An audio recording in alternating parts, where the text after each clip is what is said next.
constructed. And from Gautam Buddha all the way to Brahmo Samaj and Arya Samaj, people have tried to work against it. And in that trajectory, Sikhism comes in, and Guru Nanak and the 9 masters who followed, they tried to focus particularly, on it. And for example, Singh is a mandated last name, and for women it is Kaur. And the idea was that when you become part of the congregation, you give up the cost that you bring in, whether you were a weaver by background, or whether you were from the priestly class, or you were from the warrior class, whether you were an untouchable, a business class person. Once you join, but in spite of these, devices, including, for example, the langar, you sit down on the floor, and you cannot worry about who is sitting next to you. If you go to there is a Sikh Gurdwara in a temple in Columbus, and it's still followed. But it's such a hard, deep thing, and Guru Nanak is supposed to have said, he says the lowest among the low caste, those still lower and condemned, Nanak is by his side. He envies not the great of the world.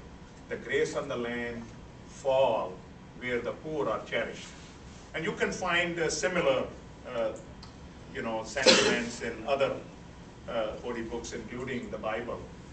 And so there are ways in which, each faith has addressed some of these very basic human challenges, depending on the historical and the cultural context.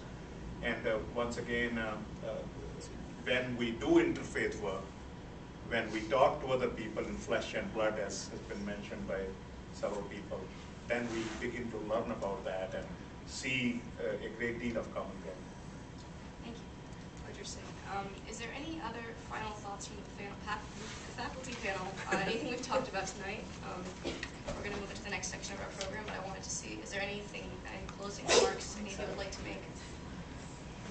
I brought a reading that I wanted to share. It's reproduced in my denomination's hymnal, but it was written by a 14th century Persian poet and Sufi mystic named Mosleh al-Din Saadi Shirazi.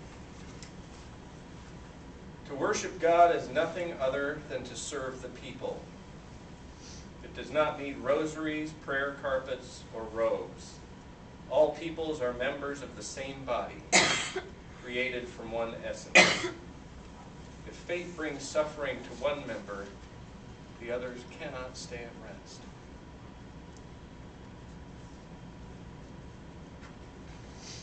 Talk about a hero. Yeah, that's beautiful. Any other thoughts? All right, well, thank you so much for joining us.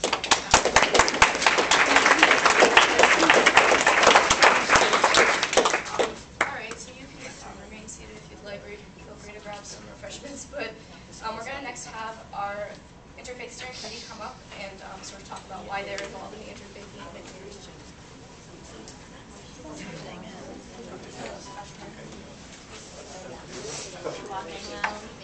Yeah, but there's a column.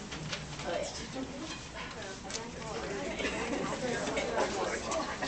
yeah.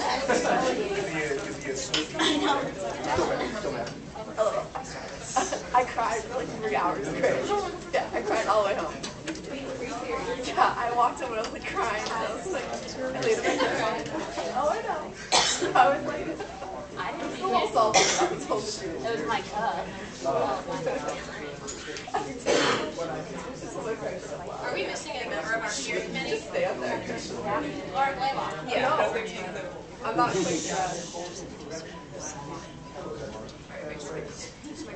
Alright, we're just going to do this really quickly. Like I said before, I'm Rachel Whitman, I'm the hospitality chair.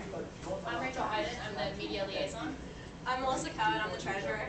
I'm Mary Beth Bognar, I'm the programming director. I'm Sadim Benasibi, I'm a service officer.